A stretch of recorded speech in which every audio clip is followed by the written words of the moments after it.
Hi, everyone. Kathy Beltran here.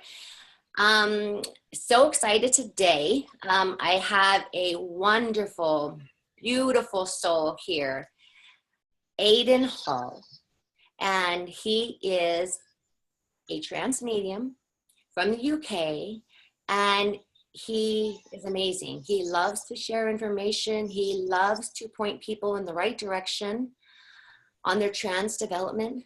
And I'm so grateful to him to be here with us today. We're sharing in two groups. I'm an admin in a group called Trance Development Support. So we're going to drop this interview in there. And I'm an owner of a second group called Sacred Dance with Trance, and it will go in there as well. And Aiden is a member of both groups. So again, Aiden Hall, thank you so much for being here with us. I'd like to say thank you for the invite and looking forward to it very much. Oh my goodness. So we started a little bit of a chat before we started to hit record, and I'm telling you, you're going to love this interview, and however long it goes, I would absolutely watch the whole thing because he is amazing, and the amount of information that he has and or shares is just crazy, crazy, beautiful.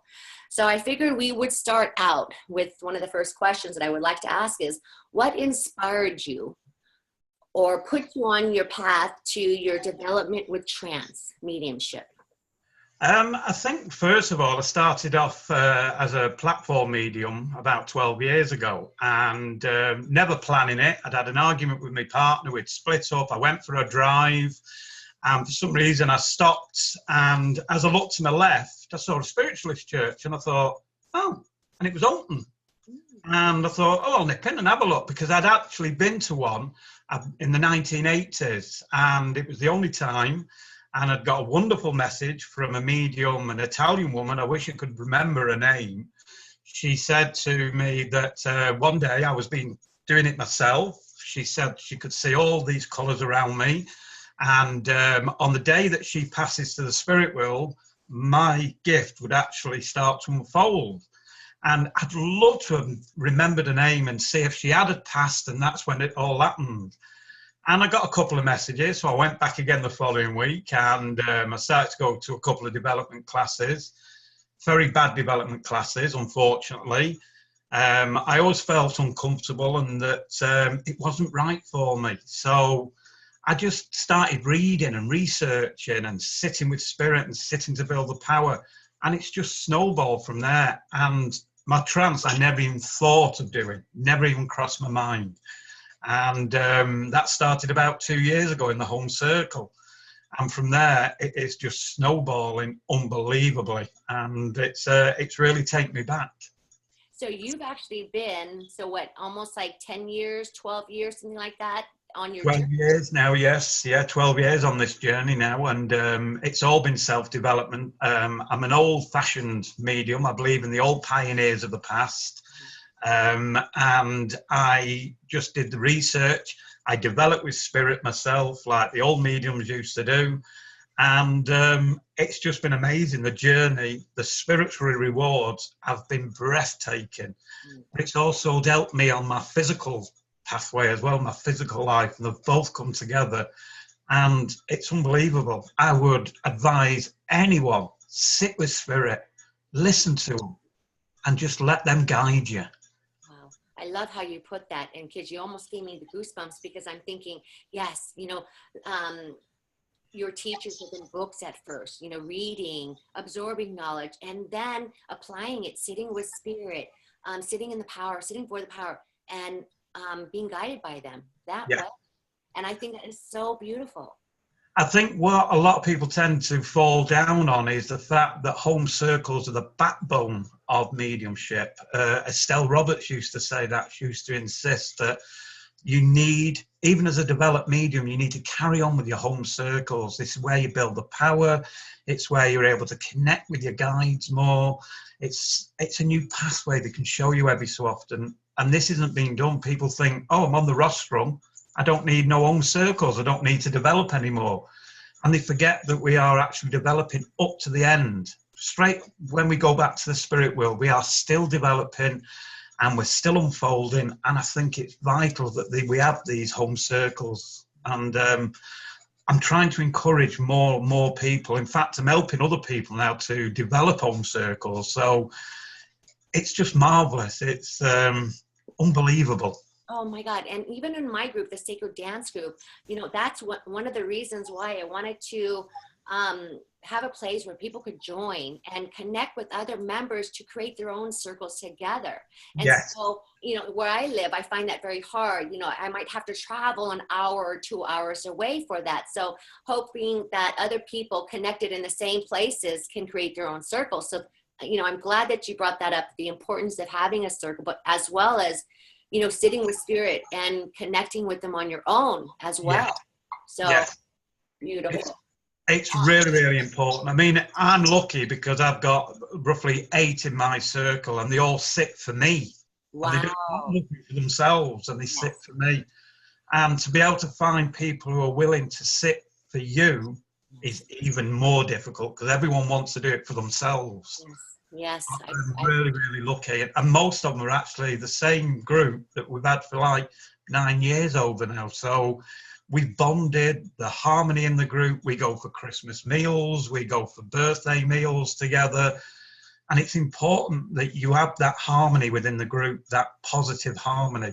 And I always allow spirit to either guide somebody new or to take somebody out the group, because it's up to them to actually do all this and not us ourselves. Yes. And you know, that's amazing that you said that you've had these friends that are helping you. Yes. I mean, what to me, that means there's a purpose. There's something bigger that you're going to do, that you're going to keep evolving to, especially if it's spirit guided. I mean, I just got goosebumps again. I'm just constantly getting that. And the harmony in the group, you're absolutely right. Because if you don't have that, it's the energy is just not there. Yes, it is. I mean, we even sit in the same places every week. We don't even change places. We make sure that everyone's in the same position.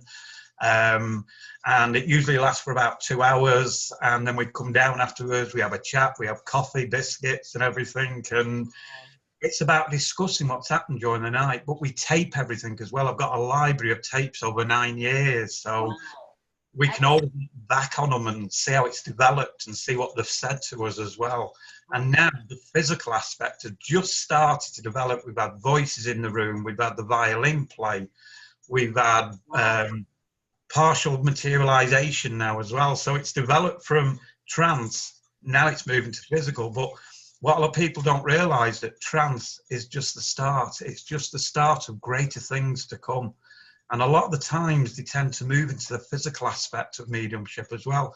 But again, it's a dying art, unfortunately, because people are not willing to actually put that dedication in. They think it's like instant coffee. They can get it within 6 months. Yes. It doesn't work like that, because the spirit world don't have time. Mm-hmm. Time is our man-made thing, and it's nothing to do with the spirit world. So we have to allow them to do it in their own pace and their own time.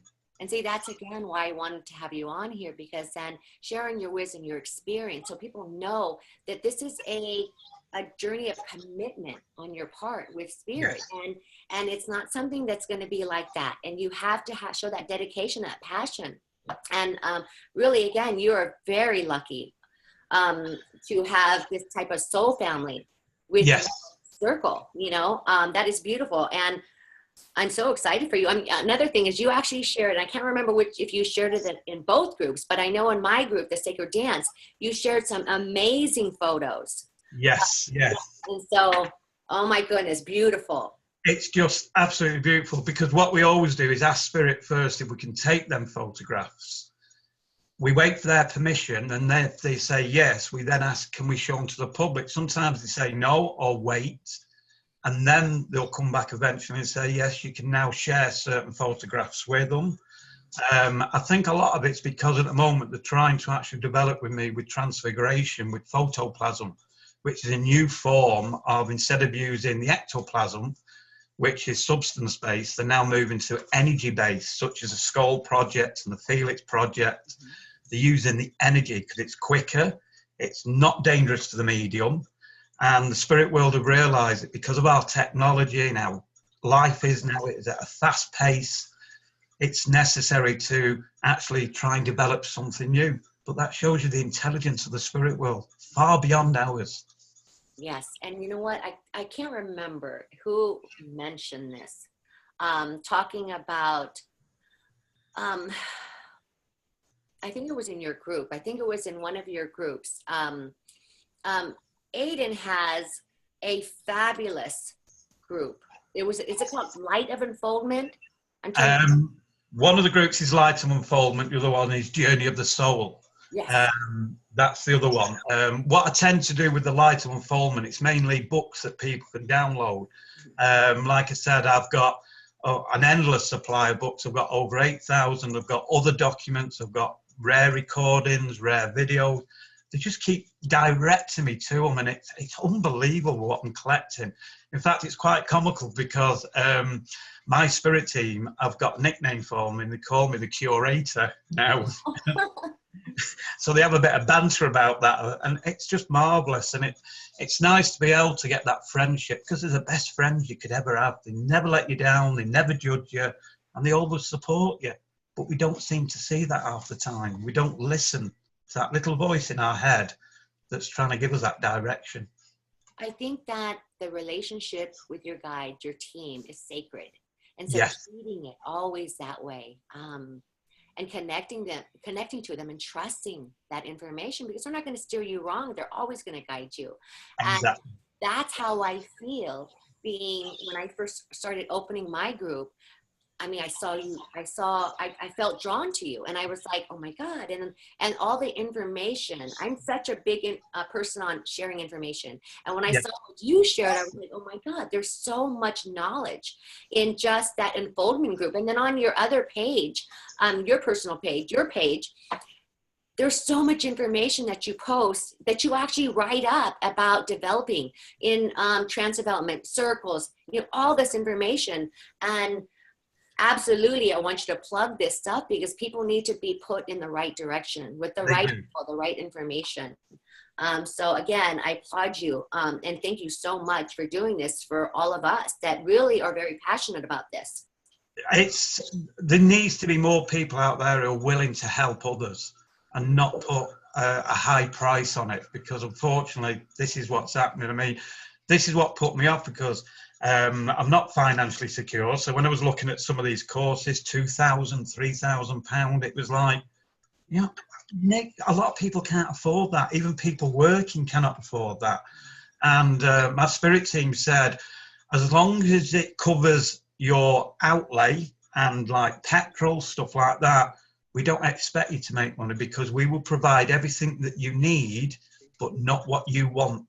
Because Jacob, one of my guides, said there's a difference between a need and a want. Yes. Always remember that. So, yeah. I love that. But yeah, you know what? And I'm going to stop for the questions real quick, because one of the things I wanted to talk about is I wanted to, you started out 10, 12 years ago, and recently you started getting pushed into a different direction. Yes. And that's what I wanted you to be, because when I heard you talk about it, you just lit up. I mean, the passion, you could feel it. Yeah. And so what is going on with you now? Well, about 2 years ago, I started to feel a little bit, I don't know, I didn't feel right on the platform. I just felt that I'm finding now that all people want is messages. Message after message after message. They're not interested in the philosophy. They're not interested in questions and answers. And I thought, something's not right here. We're losing something. And suddenly the spirit team started to make me feel a little bit uncomfortable on the platform and within churches and stuff like that. And I suddenly got directed to a fantastic trance medium who took me under her wing for a while, encouraged me. In fact, on one day she sat me down and she took me into a more of an altered state, and she said, "They're with you. In fact, you're not moving from that spot until you'll allow them to actually give you a couple of words." So I sat there for about 2 hours, and the first actual word that come out was about bloody time as well, and it was one of my guides who was trying to do it. And it seems to have actually snowballed within the home circle itself. And I've now been told by my spirit team that my area now is to carry on with the study and the research. I've studied and researched for 12 years now. I spend 2 hours every day doing that. I sit with them for building the power for an hour every day with them, which they've insisted on me doing with them. We have the home circle. They want me now to set up a second home circle as well. Wow. And they've told me that they only want me now to do one platform mediumship demonstration a month. Nothing more, just a month. Just to keep my hand in and to be able to deliver any messages that are needed by people. And I thought, right, okay, but I never thought I'd be doing trance because I was never interested in it. I was never even thought about it. And when I ever came across it, I used to think, oh no, that's not for me. I'll never be able to do that. I'm not good enough to do something like that. And it's just suddenly snowballed. And I'd only actually been doing trance for about a year, and somebody phoned me up and said, oh, our trance mediums let us down. We've heard that you started doing trance in your own circle. Will you come and do a demonstration for us? I was just going to say no, because it's only for the home circle. And my guide made me say yes. And I thought, I don't believe this. And I turned up at the particular church to do it. There must have been about 100 people in. Well, I panicked. I thought, I can't do that. But they never let me down. And since then, it's just snowballed after snowballed. And I got from Jacob, one of my guides, trust. That's all he said to me, trust. So it's developed from that. But they've now told me I need to do more research and reading on the trance and more actually sitting for longer periods to develop it even stronger. And what they're trying to bring in also, trance clairvoyance, where the messages are then coming through via the guide from family members, relations, friends.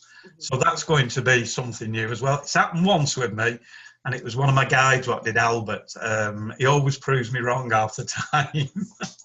Well, I think that whatever your journey, wherever your journey is going to take you, there's a reason why that you're going here. So a lot of the people that are starting out new, yes, look at you and go, wow, he's one of the pioneers, or he's old school. He's the old school style. And a lot of people are drawn to that.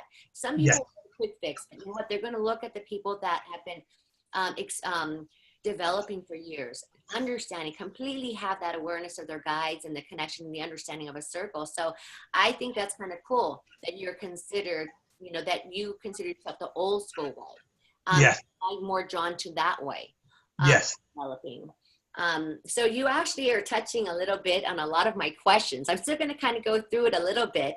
I wanted to ask you, what is your interpretation of sitting in the power or sitting for the power? What is your interpretation on that? I was directed by spirit not to sit with any music. Okay. Because what they said is, problem is when you sit with music, your mind's not relaxed and you're concentrating on that music too much. So what they've told me to do is actually just to sit in the quietness, in the silence, and then just concentrate on my breathing, breathing in and breathing out. They've already told me that it's impossible to still my mind. You cannot do that because I'm alive.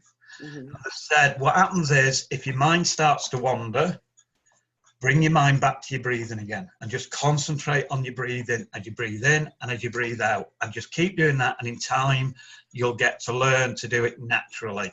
But they've said, the monkey mind, you're not going to stop because you're alive. But just try and let them thoughts come in, then filter out and bring in your actual thoughts back into your breathing. And that's all I do, just sit in the silence, be aware of the energies around me, the cobweb feeling, the banding on the head, changes of mood swings, such as a very happy 1 minute and then very drawn and gone into myself the next minute. Because I've said these are all the energies that we're working with. And once or twice now when I've done that, they've actually taken me into trance where I've been on my own as well. So they've actually told me to switch the recorder on in case they do take me down and I do start saying something, which I have done a couple of times and things have been actually on the tape. That is very interesting because some people say that you shouldn't go into trance unless you have a control there or somebody there to get you out of it. What are your thoughts on that? Because I personally can go in and record myself. I don't need to actually have somebody there, but I will be guided by my guide to do so or feeling to do that. Yeah, I think the problem is because of films and other things, we have got this fear inside us. We're fearing of the unknown. And like my guide said, we're there to look after you. We're not going to let anything harm you. You're not going to come to any harm at all. Just allow us to work with you, and then we'll bring you back. And I can guarantee they've done this. I've said to my guides, if you do take me, can you bring me back at such and such a time? And they've always brought me back within 5 minutes either way. So they've never, ever let me down for that. This is amazing, because, you know, you don't think about, you know, saying these things or asking them to do this to make sure. Yeah, I'm already writing other questions for you. I love that. I know that, let me go back to the music. You talked about where you're not guided to do the music. I did it yesterday. I tried to play my music because there was a time where I was listening to in the beginning, and then I stopped and I played it again. And I realized that I was so focused on the music. And so I realized, you know what, it's better just for me to do this one-on-one now without the music. And, so when I first started, and I first started to feel that energy come in and that blend, it was very strong. But I had gotten my team's calling card, or what I consider gatekeeper or protector guide, whatever you. And when I first felt that energy, my mind quickly, because it was a little overwhelming, my mind, I quickly asked my guide, "Are you there?" You know, and I immediately got that calling card. So immediately I trusted that process of that blend, that merge. And so, you know, I thought it was amazing how you talked about sitting in the power and just being there, connected to your guide, and trust. And I really think that's such an important word, trust. Trust, yes, it is. And we don't tend to do that. And like I say to many people, you've got to remember, the spirit world don't judge us. No matter what we do in life, they don't judge us. They would never do that. They'll always give us that love. They'll always give us that support. They will direct us in the right direction. If we listen to them, it's up to us. Sometimes we don't, and we come unstuck. And quite often my guides will say, well, we did actually let you know what to do, but you weren't listening again. So we need that trust. We need to realise they are the best friends that we could ever have. They'll always be there for us. They'll always be walking next to us. And they will always help us if we ask. We have free will. We need to remember, unless we ask, they cannot intervene. So we need to remember that we need to ask, send that thought out, and they will help us. But we have free will, so it's necessary that we need to ask. They cannot interfere with that free will. Yeah, and you know what, that's true. You should always remember to ask questions. Like, just, you know, can you make sure to bring me back out of trance, you know, at this time? And so, and they did, you know. So, but most people don't think about asking that. So it's beautiful. You mentioned that you sit in the power about an hour. Yes, every day. Every day you do this. And I was going to ask you the question, how often would you do it? So, to me, is it important to do that sitting in the power to develop your trance mediumship? It is. It's important because we are part of that power. So really, we're like a battery. And like a rechargeable battery, we need recharging every so often. But it's also a case that it allows the spirit team then to blend with us, maybe to give us images in a mind, or to actually give words that we can actually speak back to them again through the mind. It's that time where we can spend with them, and we can find that direction where they want us to go. And I've had some lovely things shown me while I've been in the power with the spirit world. What I would say to people is, when they first start out, maybe to try meditation with music, just for that discipline.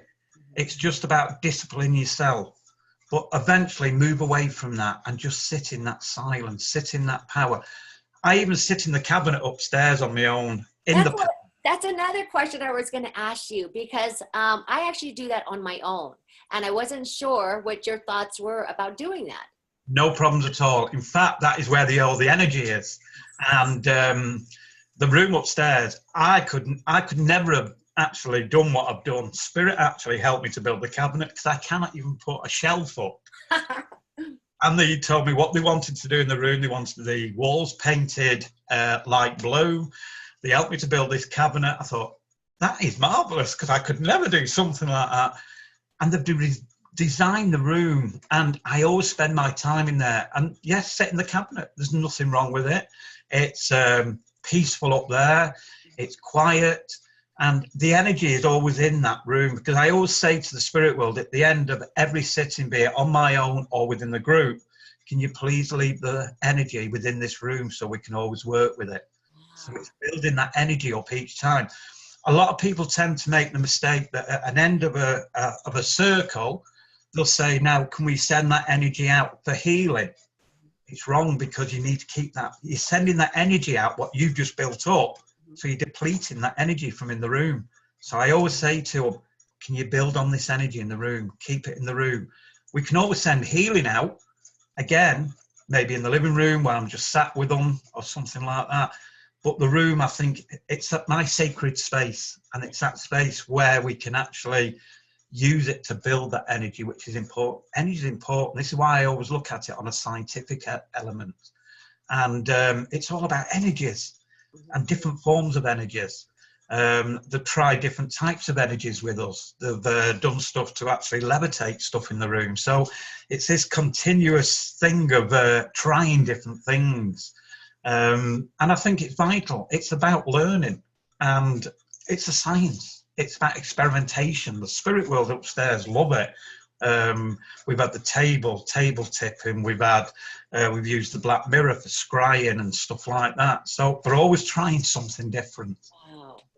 You know what? The way you speak and your gestures and your facial expressions, I can feel how passionate you are.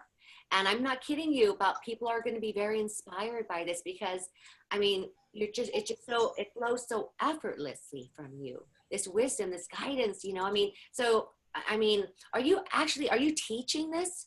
Are you doing this? I have started teaching. That's the other area they've taken me in. I do a development class at a church. It's been over a year now, but even with the students, I've told them, don't expect to be going out for at least a year and a half, 2 years.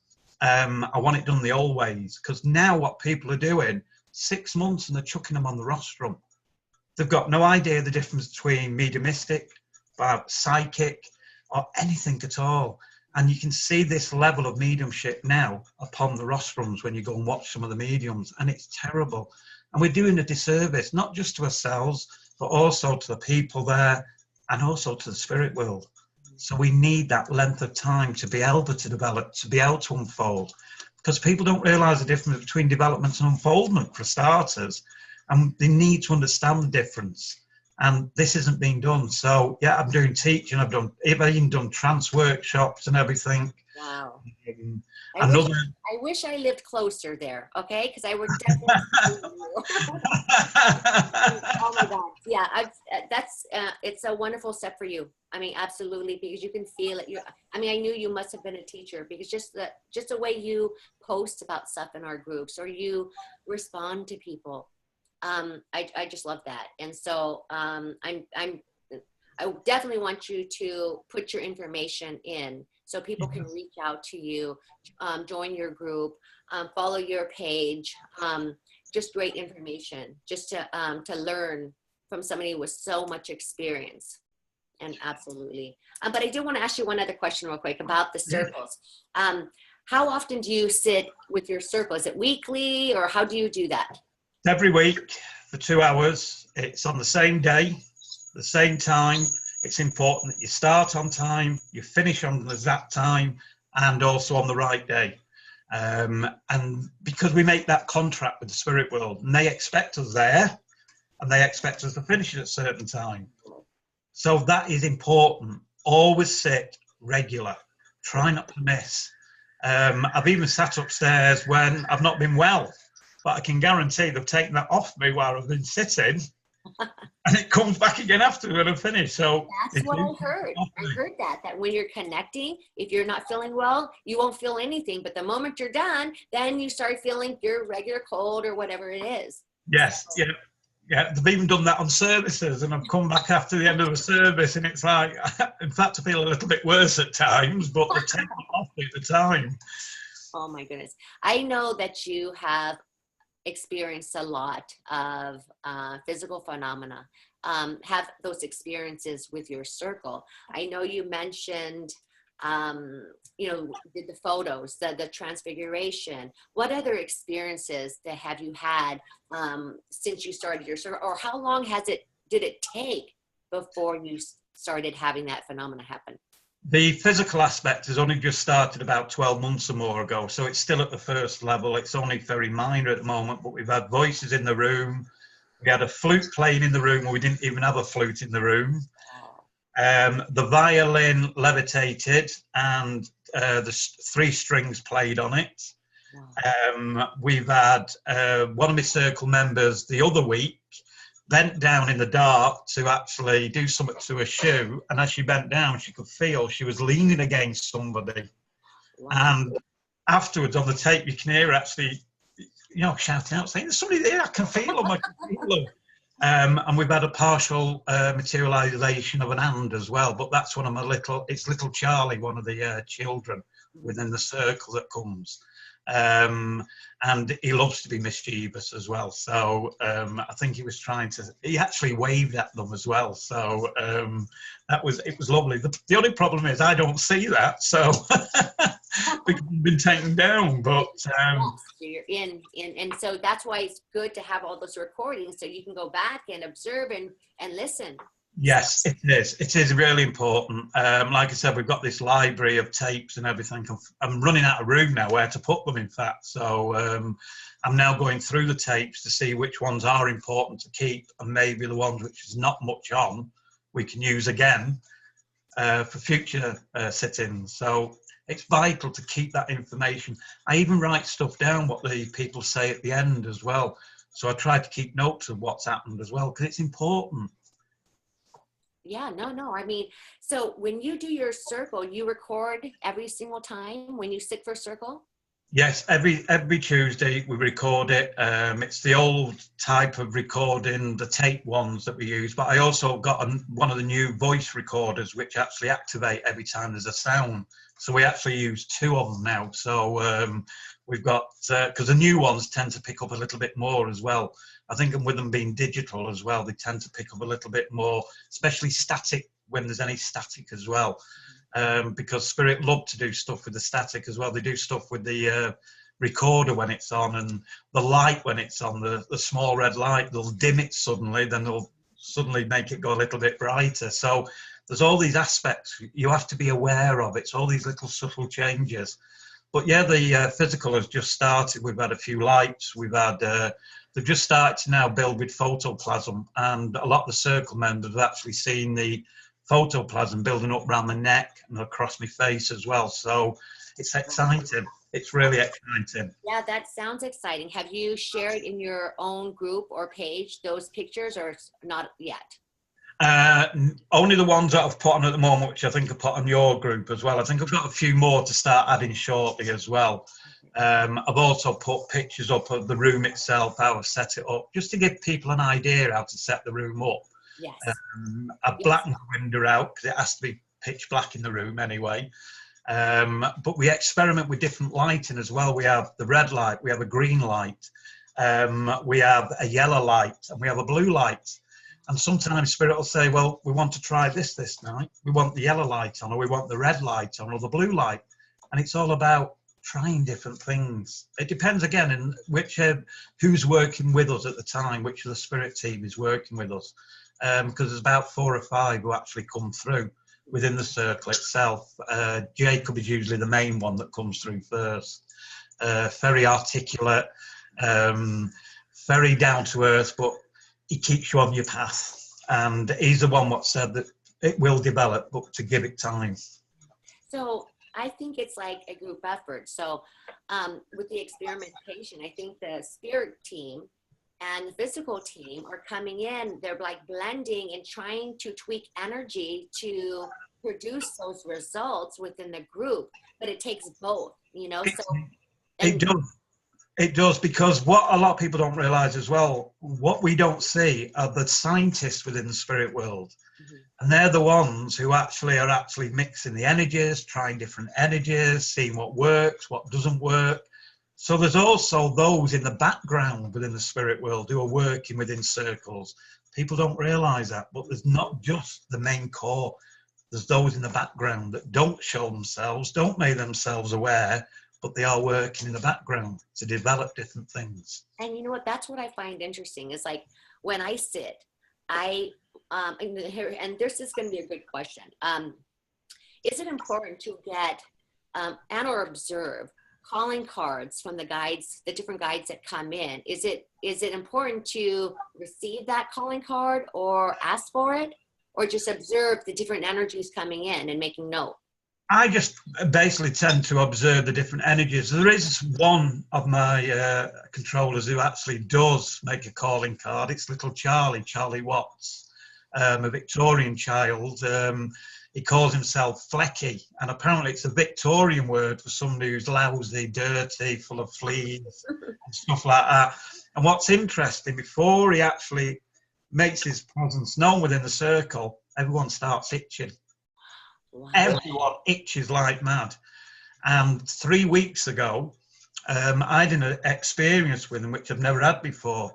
And I came back out of the trance in the circle, and I noticed my feet had been swollen, they were dirty, and they were full of scratches and welts. And I thought, what's happened there? And it worried me. And I thought, because I have heart problems, so I thought, is that my heart? No, we couldn't figure out what had happened. So I thought the following day, I need to go to the doctors. Woke up the following day, his feet were back to normal. And apparently this is how his feet was. He didn't wear shoes and socks. And because he lived in the Victorian times, he was filthy. And he made it clear in the circle, just letting us know that he was around us that night. And I know you shared that post in the group, and I think it was so interesting to know that, you know, you could develop those physical symptoms and they will only stay with you for a certain amount of time, but that is from the spirit world. That is from that person coming through, that soul coming through. Yes, that is very interesting to have that experience. Has it happened to you again, or do people just itch when he comes in? Everyone itches, even I itch when I'm in the trance. I start to itch, but people itch before me, and everyone usually says, oh, he's here, I can feel him, and start itching. He loves doing the table, he loves table tipping, it's his favourite. And we've literally had the table going around the room on its own as well. And on one occasion, little Charlie was doing the table, and I'd accidentally put the trumpet, the seance trumpet, actually in the cabinet out the way. And he walked the table over to the cabinet, and we said, what do you want, little Charlie? What is it, the trumpet? And he tipped the table over towards the trumpet. Wow. And we said, so you want the trumpet? Again, he moved it over again towards it. I said, can you just do it 3 times just to verify that's what we want to work with from now on? And he tipped the table again over to the trumpet. Wow. So we're now actually working with the trumpet. We're hoping to start to try and get something happening with the trumpet as well. So they have told me what I can do and what I'm not able to do. They've told me I'm not going to be a full materialization medium. They've already told me that. They said that they're going to be concentrating mainly on transfiguration, also independent voice within the room as well. They said they're working with as well. And the trumpet. So they're the areas they're trying to work around at the moment. So it's exciting. We never know what's going to happen. That sounds crazy exciting to be able to experience that in a circle. So we're kind of living through you right now with your experiences, and just imagining the possibilities of potentially being able to be in a circle like that or observe that, you know, with our physical eyes. But my gosh, that sounds crazy amazing, you know. It is. I mean, even in the circle itself, people are touched, they're pinched and stuff like that by the guides. And it's wonderful. They banged on the door as well. One of the members nearly jumped out of the skin. They did that as well. I would be that person that would jump out. You know?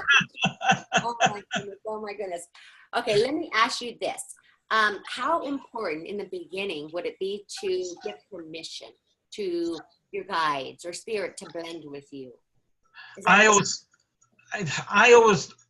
leave it to them. I trust them. I don't need to give permission. I don't find. They know when I want to work. They know when I don't want to work. And I know there's a big thing about people saying closing down, but when you look at how the old mediums worked in the past, they never did a lot of this. What I see is these procedures that we go through now. You see a lot of what I call newisms, or the new age stuff being brought within mediumship. And what we need to do is go back to the basics. When I first started, Spirit gave me 4 words, and we've actually got them printed out in a frame in the room upstairs.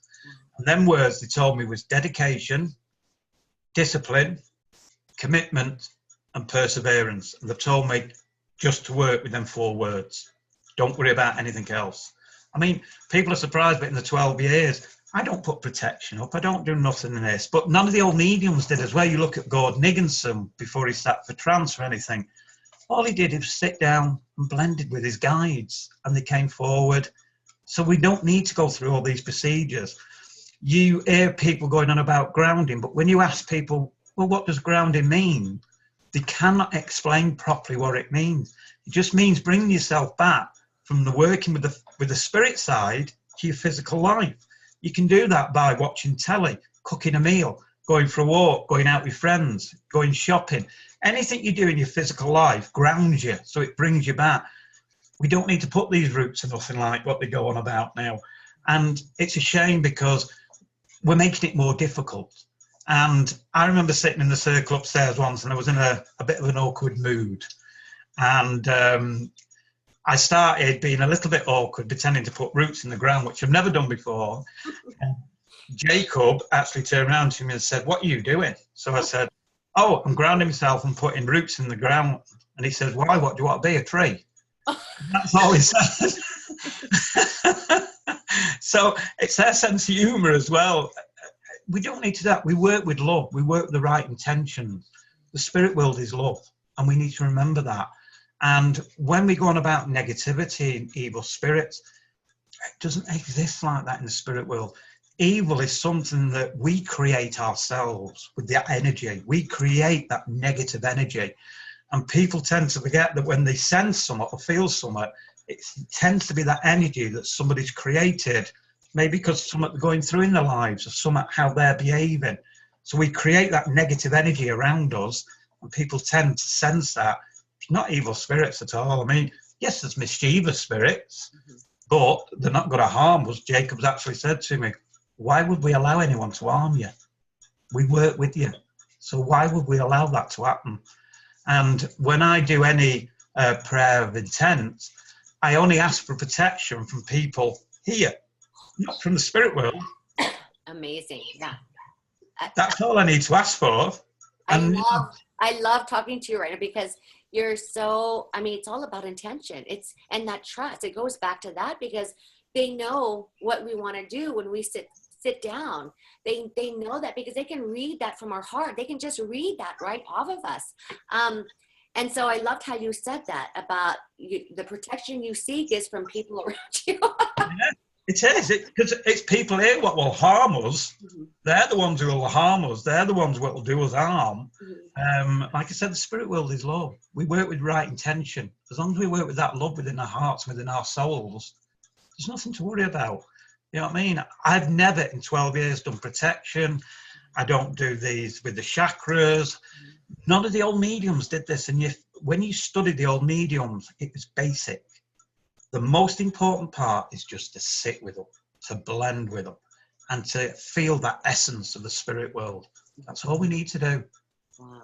It's the sitting what's most important. And that's what people tend to forget. But we've put all these rituals and these procedures now in place. And, you know, I remember when I first started and I went on the rostrum, the teacher I had at the time, which I wasn't with for a while, was a bad teacher.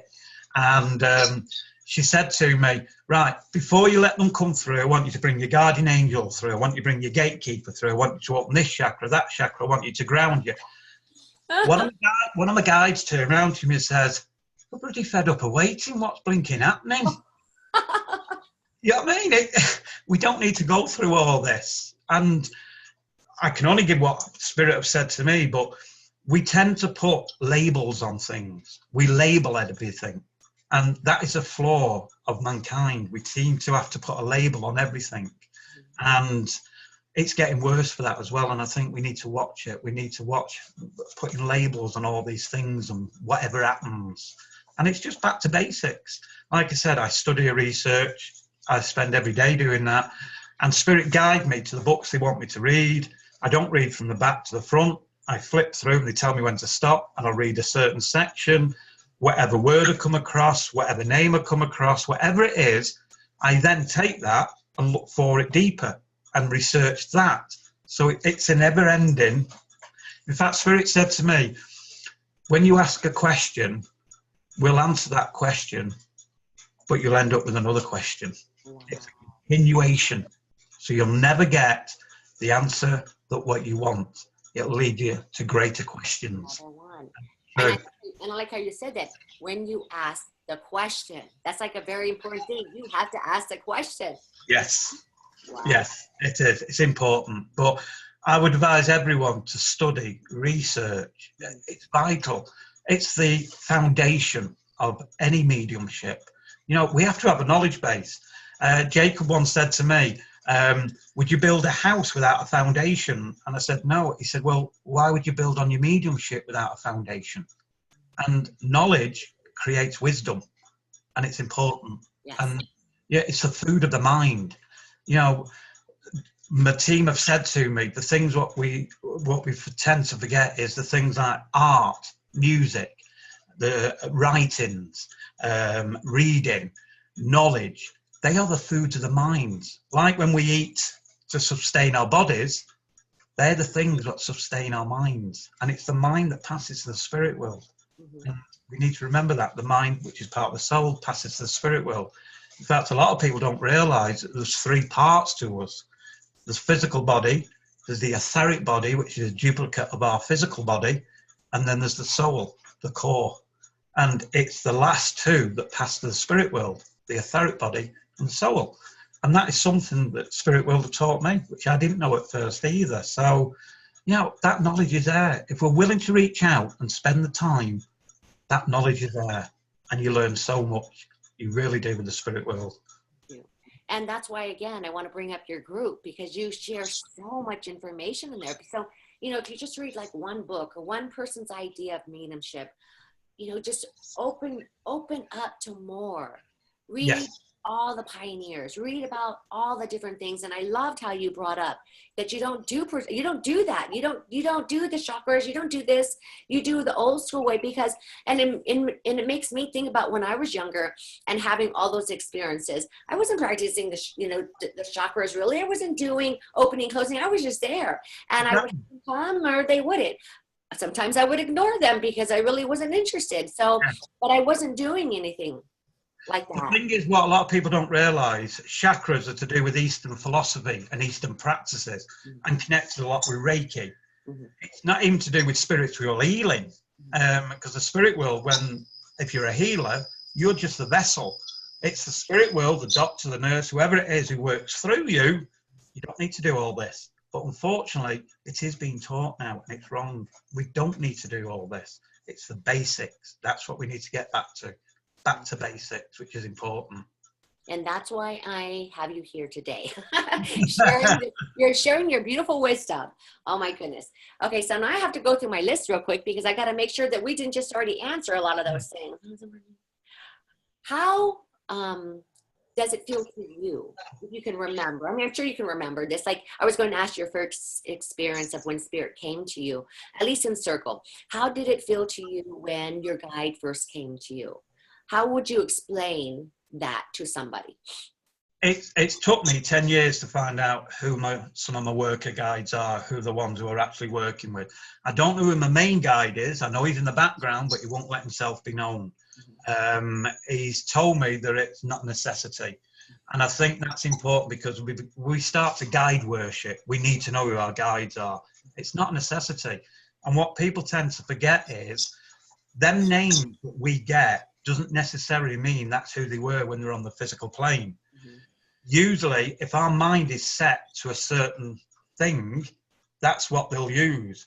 An example, when I first started 12 years ago, I was into Buddhism. And the first energy that made themselves known was a Buddhist monk. And he said his name was Tan Chi, and he was 32 years of age when he passed. But I then found out it wasn't, that's not his real name. But because my mind was set around Buddhism, it was easier for him to give me that name and for me to realize that it was a Buddhist monk, because my mind was already set like that. Yes. And what also I've discovered with the spirit world, very often when we think that we've got a new guide because we feel different energies, it's not necessarily a new guide. The guide that we have is evolved.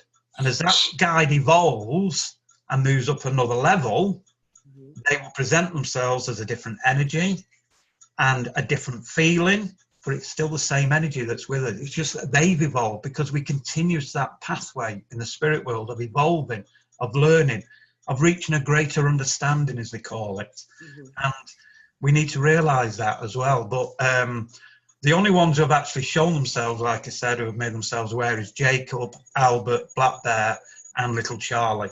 My main one, I have no idea, but I know he's in the background, and that's all. I think that's really interesting because, I don't get the names. I'm not getting names, or at least from my guides, but I feel different sensations when they come in. But it makes me think now, what you just said makes me think, wow, am I sure that I have different guides, or is it just the same one? It makes you wonder. I mean, some people may disagree naturally, but what I was told by my team was we have a main guide, a person or an energy who's with us through our lives. We then have what we call the worker guides, another circle, and there's usually around about 5 or 6 of them. Then on the outside, we have helpers, thousands of them. Now, them helpers may come in, go out, keep coming in and out. They may only come in once and never work with us again. But something I discovered was sometimes them helpers don't actually directly work with us, but provide energy to the worker guides. So it's a continuation of learning with them. So that I can only go by what they've told me. So, and you know what? I also think that, with all these different helpers and people coming, the energies coming in, I think they're also there. Some of them are there to help and learn. Yes. They can do this with other people that are, with their team or, so I thought that was very interesting. Yeah, because I got into this about 12 months after my mum passed, and it was my mum who got me the connection to do this. My mum's a helper, but she's only there with love and support. She's told me that. She doesn't do nothing else. If you need that love, that comfort, she comes in. That's what she's there to provide. So, you know what I mean? We need to realise they've all got different things that they're doing with us. And they may only do it once. They may never do it again, but it depends on what's going on in our lives at the time as well, they've told me. Wow. That is just, it's amazing to think that all the work that goes on behind the scenes that you may not really know about, but know that that's happening. And I think, whatever is coming in, it's needed in whatever form. Energy is needed to develop in that circle, even here for us. So just to think that so many people, so many spirits and so many souls are out on the other side, guides and helpers, doing that to help us in our circles, in our development. It's just beautiful. I think it's just so beautiful. It is, it's marvellous. I mean, and I must admit, before I got into this, I was scared of death. It petrified me. Don't worry me now.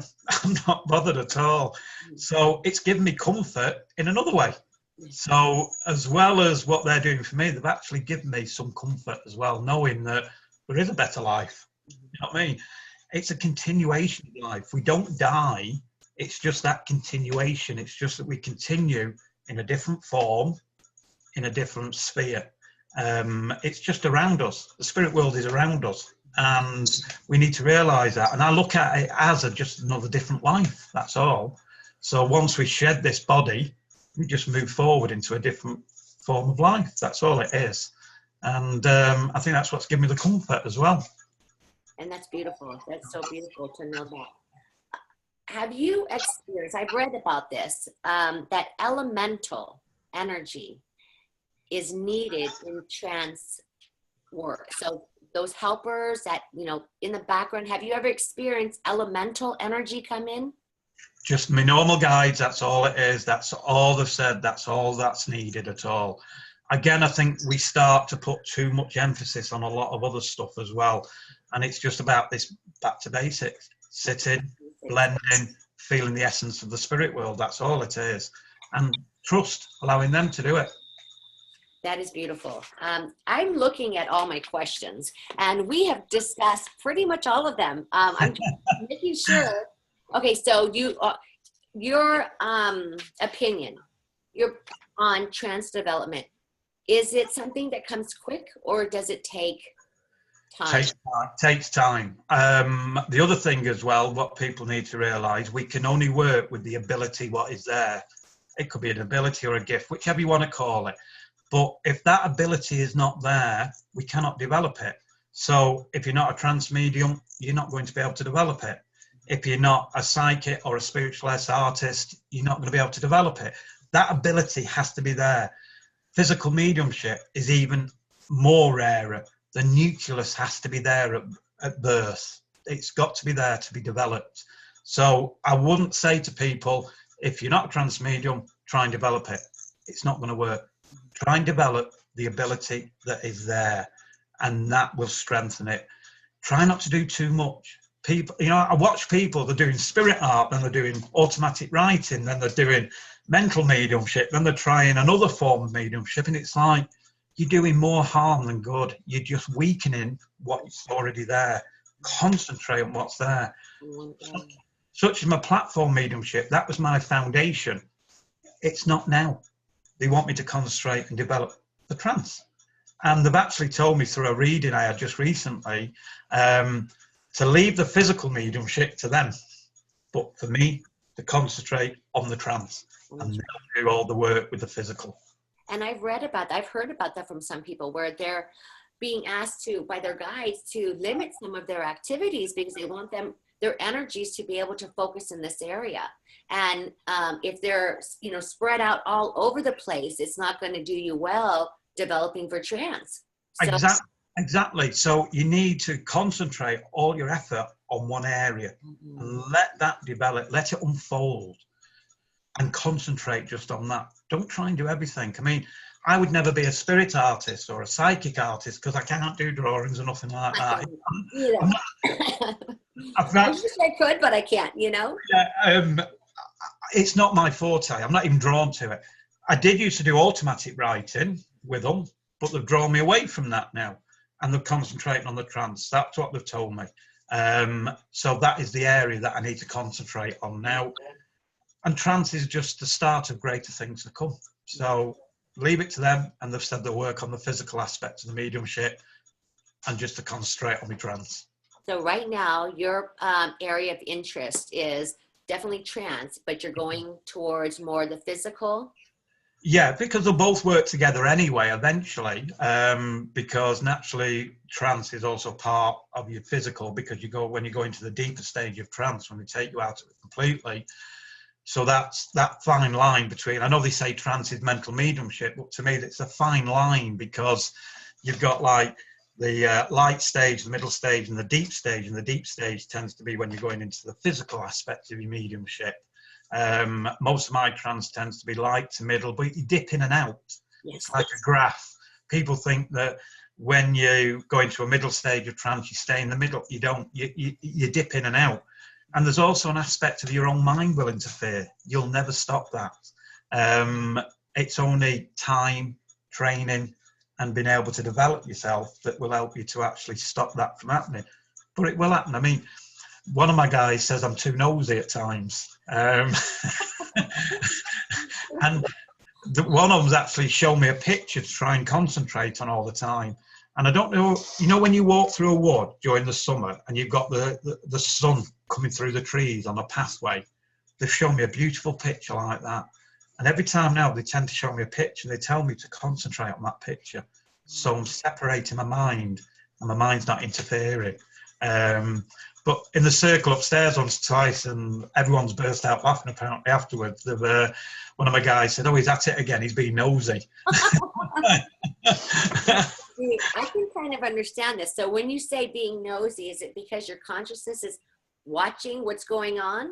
Or Yeah, that element of your own consciousness will interfere with it. It's a natural process because we're alive. So that part of the conscious mind will start to interfere in whatever's happening. It's a natural process. I know exactly what you're talking about because I can feel that, the light, the medium. Very rarely do I dip deeply into the deep side, but I seem to go back. So I have that back and forth, but Yeah. I also observe. So I think I might be nosy too because I'm what's going on, So I'm kind of looking like that. So I love how you said that. Yeah, that's It's natural. I mean, human beings are nosy. It's a natural, part of us. So we're not going to stop that from happening to a certain degree, and we have to realise that. But it's just through that personal development that will become a little bit weaker over time. It takes time. It's not something that's developed overnight, and we just have to go with it. Just have to go with it. Oh my gosh. So let me ask you, I think I definitely have covered, we definitely have covered all the questions, but I wanted to ask you more about your circle. When you first started your circle, what did you do? Would you sit for what was the process in your circle for the first 2 hours? Do you guys sit in the power for a while? How does that go?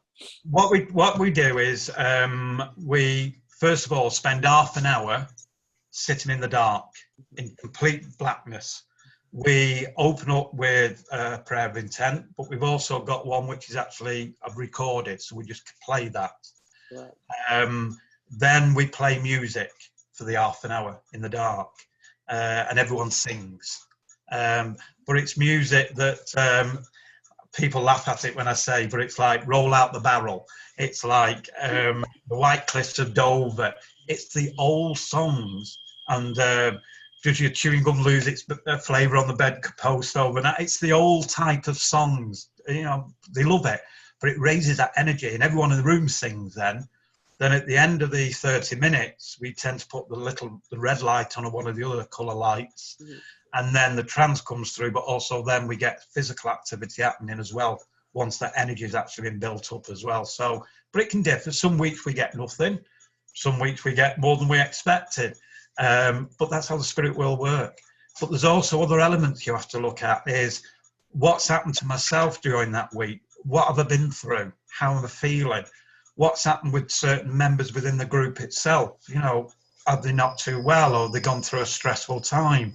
We have to take all this on board and realise that can affect that evening's sitting. So there's many different factors we have to look at. Yeah, no, actually, that absolutely makes sense to me because, you might, go into circle and you've got all these issues happening and you're sitting in circles. So that definitely is going to, and that's just one person. So if everybody's having that, the experiences in circle may not be, what you're expecting to get because your energies are, all scattered. Exactly. So we need to take that on board, that there's many factors that can affect it. And again, it depends on how the spirit world are going to be working that week as well. They may work on something different. They may work more on the trance element of it than anything physical happening in the room. And then vice versa. Suddenly they start doing physical stuff in the room and the trance doesn't come through as much. So we have to realise there's different things that happen each week. Like I said, some weeks we get hardly anything, but bit disappointing, but no, I'm pretty sure I've seen some of the pictures just from, that one thing that you put in there. So that's pretty amazing. I would be riding on a high with just that picture alone, through. What are your thoughts, or have you had any experiences, or are you interested in the philosophy? Do you sit for that? Do you, within your group? That to me is very important. When I started out 12 years ago, just even when we started the group as well, to me, I was petrified of philosophy. And when somebody first said to me, you've got to do philosophy, my first answer to that was, well, I'm not Socrates. What do I know about philosophy? And the problem is, it's the word itself what tends to scare people. It's just about life's experiences. And so what I say to people, forget about the word philosophy. Look at life's experiences. That doesn't scare people as much. To me now, philosophy is so important. I cannot get enough of it. I write stuff. I keep stuff in folders now with them. To me, that is more important than anything. And I think this is what we're losing within mediumship as well. It's the philosophy. It's the word of spirit. And the thing about philosophy, unlike a message, philosophy is like an umbrella. It touches many people. It can help many people. It gives them guidance, understanding, knowledge. It can give love, empathy. There's so much that philosophy can give, what a message can't give. And I think that's what we need to realise, that the importance. Philosophy used to be the main crux at one time with the old mediums, so important. But now it doesn't seem to be as important. It's a shame. No, I love that. I love reading the messages that comes through. I love that. I mean, if there's anything, that's my biggest thing. I mean, I can't get enough of it. I'm like, oh my God, I got to read this. I got to read this one. So I love it. I wish that would more people would be interested in that, Yeah. and develop in that way. So I wanted to ask you the last question. What advice? I know you've been giving advice the entire time. Any final words of advice for people starting out on their journeys or on their journeys now? Persevere.